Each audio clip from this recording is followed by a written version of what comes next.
Hello friends, it's Chelsea again. I am starting a new book today and I wanted to do an exclusive vlog just for this book because it is very new and I don't typically pick up books this new at the store, but my local indie bookstore just reopened. They moved to a new location, so I went and bought a couple of books from them just to support them. They did a fundraiser with something as well, so it just felt like the perfect time to pick up a brand new book. It's a hardcover. Brand new pricing was $25, which for a hardcover in American is not that bad, so I picked it up.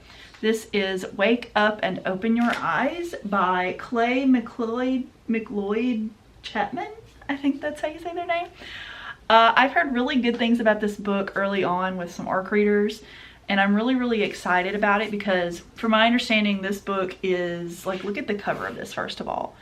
Like, it's got this family sitting at a dinner table and their faces are like staticky and creepy. This book, from my understanding, is about a guy who doesn't live super close to his family anymore. He's grown up and moved away, and he starts getting like really weird messages and signals that they are falling down the rabbit hole of the right politically. We all know what this is inferring, the current United States government and our politics, so it's very heavily influenced by that for sure. And he knows that they're watching like propagandized TV and like really weird, off-putting bad things and becoming brainwashed. So this is kind of a reflection of that, so I'm really excited to read this and talk about it with you all.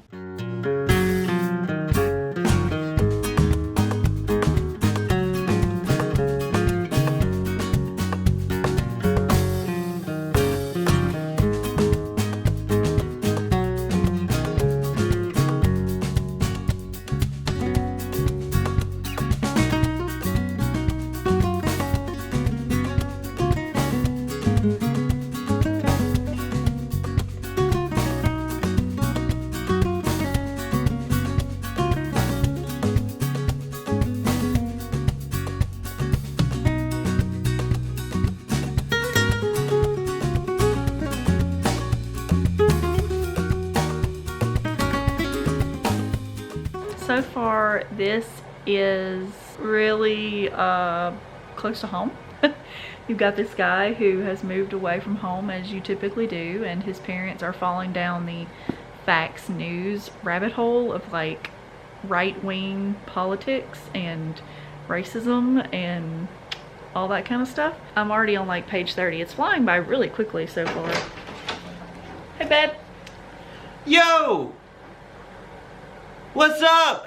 It's cold. Yeah, it's cold right now. It's like 20 degrees or so, maybe less at this point. And it's gonna get colder probably tonight. I think we might be getting some ice or snow, maybe? I don't know, I'll show you if there is. This is really weird, creepy. I think what the author's trying to do is take what is actually happening in the United States and really just turn it into a more extreme, crazy horror version, which honestly is probably not too far off from where we are right now, but it's good so far.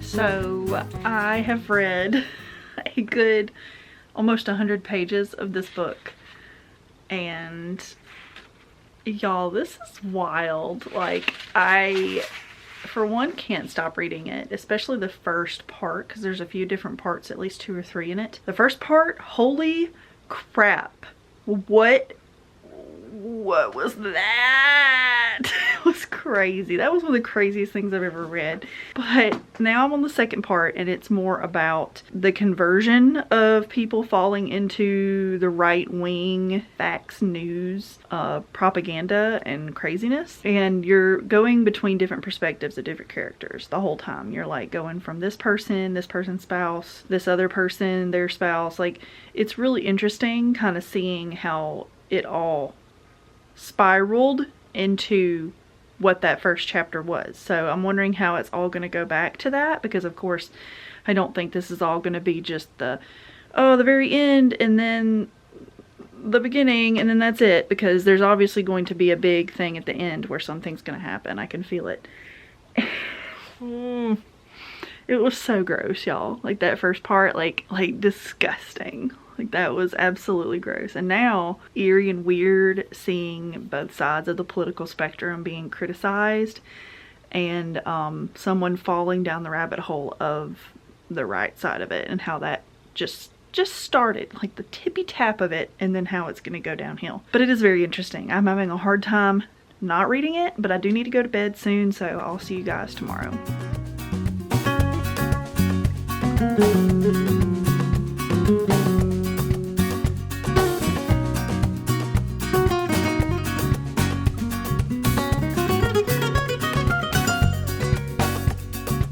Hi, so I just finished reading The Shining by Stephen King. Y'all, I haven't really talked about this much on the vlog, I don't believe. This is a book that I have been dying to read for years. Like, I just haven't gotten around to it. And when I tell you, one of my cousins, I have a ton of family members, at Thanksgiving told me that they had a bunch of Stephen King hardcovers that they were wanting to get rid of because they were just cleaning out their home. And they knew that I'm a big book reader and I love Stephen King. So I was like, heck yeah, I only have a couple of his books and they're like old mass paperbacks. So I was like, yes, please. I'll look at what you've got and I'll pay you for them. And she's like, oh, okay. So she brings them to Christmas and I look through I just buy the whole box from her for a super cheap deal. So a couple of them were doubles, so I'm gonna sell those or give them away or whatever. But I had never read any of the other ones that were in there. Like, I have not read a ton of Stephen King, just like Pet Sematary, It, Elevation, part of Salem's Lot, but I didn't finish it, so I don't count that. Maybe something else I'm forgetting. But either way, I really love Stephen King. He's not perfect. I do know that there are some issues with his writing if you're worried about language and outdated things that he said.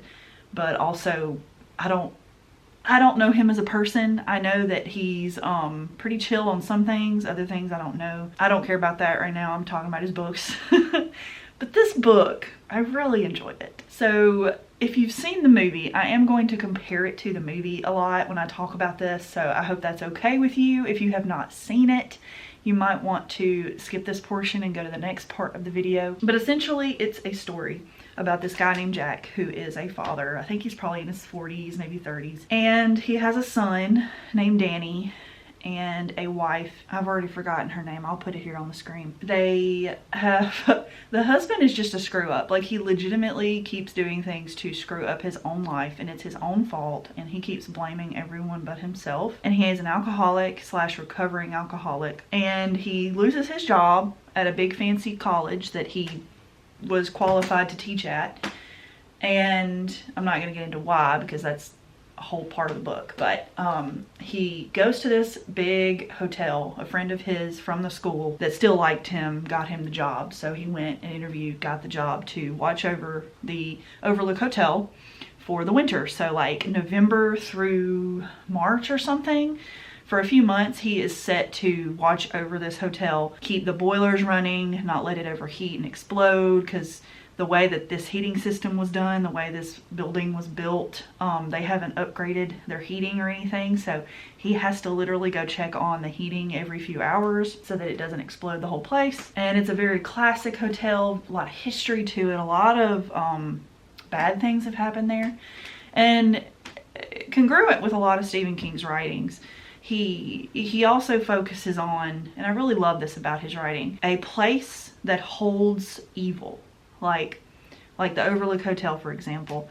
This is a hotel. Gangsters have killed people. There was probably a whorehouse there. A lot of people were murdered. A lot of people just died, killed themselves, things like that. In Stephen King's books, a lot of his books that I've read, the concentration of that kind of evil or darkness or death turns into something supernatural. Like, it just draws something into it and it becomes an entity of its own. That's what I really love about his books. A lot of them are like that. But this one in particular is very much so that. And in the movie, it's not super clear if this is a supernatural thing or if this is a human psyche thing. Because in the movie, it's really good. I love The Shining movie. It's one of my favorite movies out there. My husband and I watched it for the first time the other day, and that what got me wanting to read this. He enjoyed it okay, but he had a lot of critiques. I wish I had recorded him because he had some good points, you know. Of course, I understand that it's not perfect, but In the book, it does answer a lot of questions that he had, because in the movie it's not very clear if this is all supernatural or if it's just in his head and he's losing his mind, because he's already a recovering alcoholic who struggles with that, along with questionable things with his family, and then also just being a narcissist piece of that he is. And in the book, it does explain that yes, this hotel is haunted. He is actually seeing some of these things. They are really there.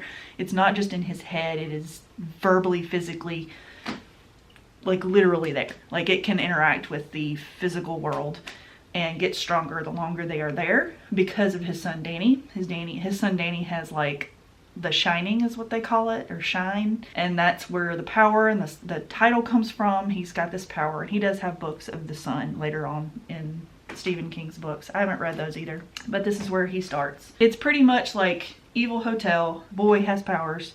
Hotel's like, oh, we want that boy dead so we can keep him here and use his powers for evil. And the people who died in the hotel, the ghosts of the hotel, are like fighting to keep him there, and it's just really good. There were a couple of slow parts in this book that kind of bored me to tears, but other than those couple of parts, I was spooked out. There was a scene that wasn't in the movie where Jack is in the hedge garden near the playground outside, because there's no maze in the book that's in the movie, and there's also no hedge animals / playground in the movies like there is in the book, so they kind of traded that out, I think. But it was so creepy.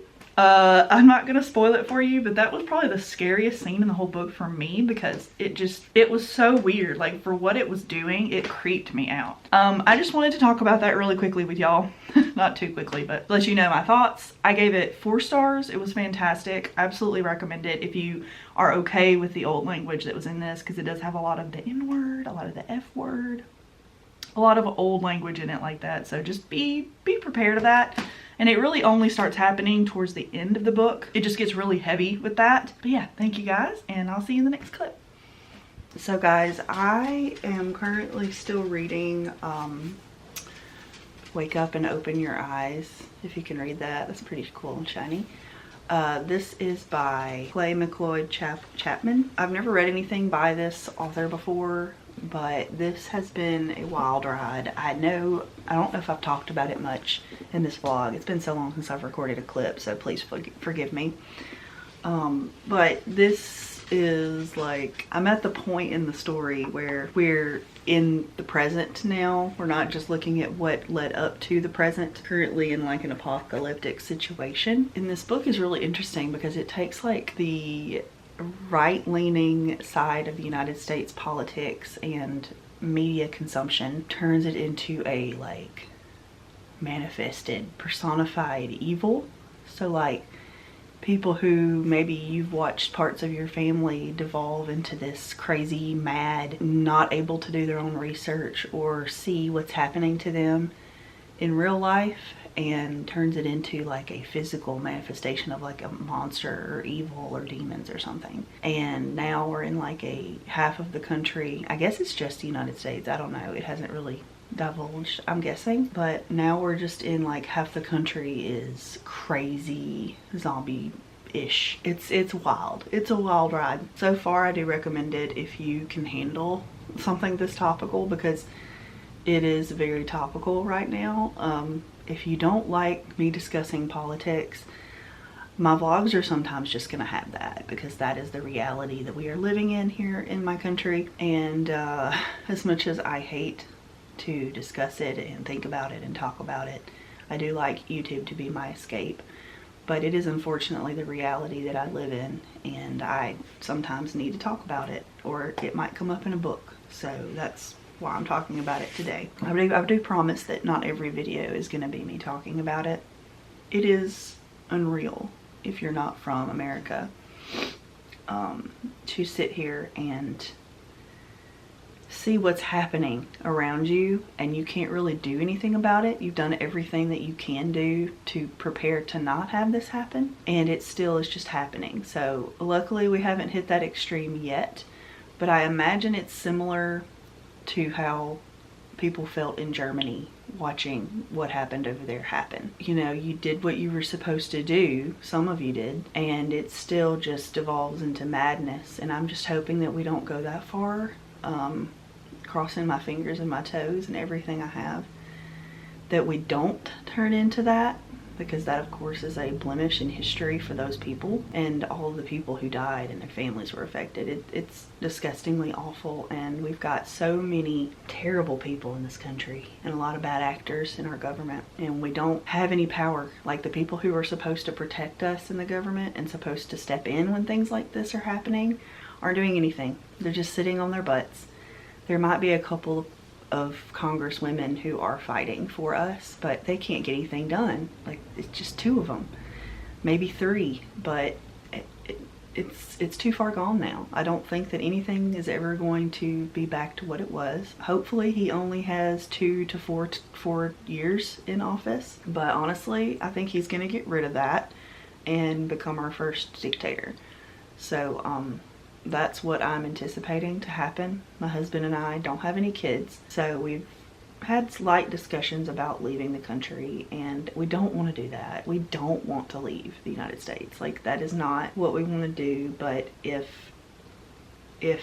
we can and we have to, I mean, maybe we will. I don't want to live in a country where he is the dictator. This political cycle was so much different than any other one that we've voted in or been a part of or seen happen around us. And at this point, if you voted for the Orange Man, you're not a good person, and I do not feel bad saying that. In other years where you voted Republican or Democrat or whatever you voted, I would not really care that much, because they're really not that different. Like, Democrats are not much different from Republicans when you look at their beliefs. But this year especially was totally different. It's totally different, y'all.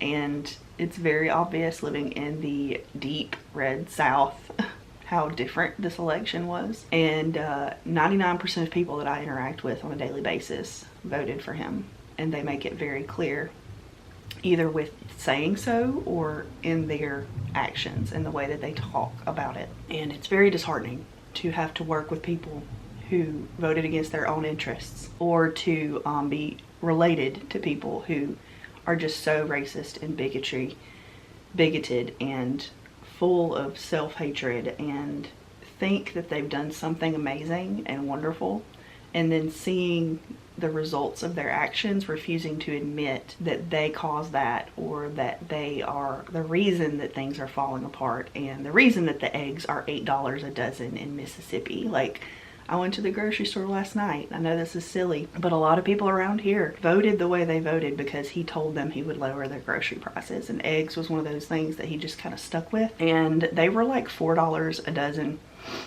before he got elected. I remember looking very clearly just to kind of keep an eye on that particular item, because he did mention that. And last night when I went to our local grocery store, it was like $7 something a dozen, and that is insane. Like, luckily I have plenty of eggs. I'm not going to go buy any more. And I do have a friend who lives in a very close nearby town who says that they will give us free eggs because they like us, and I just really appreciate them, and I'm definitely going to pay them. It's crazy to watch this happen, and I know most of my viewers are American, so you know, if you voted this way, you understand what I'm talking about. If you're a viewer of mine and you voted for the Orange Man, I just simply cannot understand you, and I don't even know if I want to anymore. Because back in 2016, sure, you had your reasons or whatever, and maybe you didn't realize how crazy he was or his people were. But this year, it's just so all over everything. Like, there's no way you don't understand what you did. And I'll be real, I can't like be actively friends with people like that. It's just, it's something I can't put aside, because when you boil it down and you really talk to people who I know who voted that way, it's either about race or it's about trans people. And I just can't be friends with someone who is openly racist like that, and who openly hates people who are just so marginalized that they barely even are noticeable in society. Like, you don't even really notice trans people unless you just stare at them. Like, it's crazy to me to be that mad at people who are barely even on your radar. Especially in the deep South. Like, we don't see a ton of trans people here. I can think of maybe 2 people in my town who might be trans. Like, I don't even know for sure. And it doesn't even matter. these people deserve to exist. Gay people deserve to be married and have kids, and I have gay friends who are married and they're worried that they're no longer going to be married after these 4 years. It's very dangerous right now for a lot of people because ICE is coming through and deporting immigrants, and some of them are fully legal here and some of them aren't, but they do add so much to our financial stability and economy and farming and doing jobs that Americans don't want to do, because for one, they're not going to get paid well, and two, it's just really hard labor and we have an American dream to live up to, you know? So it's really shocking to be living in that right now. That's all I want to say. I'm done talking about it for now, but it is very stressful to live in a country that is very quickly devolving from what it was. I feel like we were amazing and great for a long time. We do get taught American exceptionalism from birth, and I think that we did have a lot going for us, but now I will never ever say that we are the greatest country, especially. We've never ever been perfect, and this is definitely proving that we are not stable. But yeah, I just wanted to rant for a second, and this book is really good. It's just super topical. I'm getting through it very slowly. I have less than 100 pages left, so I will be finishing this today, and I'll tell you my final thoughts when I do. So I never updated you guys on the end of Wake Up and Open Your Eyes by Clay McCloy Chapman. I think that's how you say his name. It was really, really good, but I think that if I had to pinpoint a couple of good things and bad things. Good, it was very gross, freaky, weird, absolutely abhorrent, and a decent apocalypse story. I gave it 4 stars out of 5, but if I were to say what I didn't like, I would think that it was a little long. I think it could have been shorter, maybe even just a novella. Also, I think that some of the after all of this happens apocalyptic stuff was kind of boring. You know, because we've had so many like zombie stories, apocalypse stories before, that you kind of have to be different, I think, to stand out. So I don't know, I got a little bit more bored towards the end of the book, but the beginning was really strong and solid. So I do recommend it. It was very fun, very good. Overall, a very positive experience reading it. So yeah, it was very good. So thank you guys so much for watching this video. I hope that you enjoy the vlog or enjoyed the vlog. A new video will be coming out at the end of this week, Saturday, Friday, I forget what I was posting it on, either Friday or Saturday. So thank you guys so much. Remember to like, comment, and subscribe, and I will see you in the next video. Bye guys.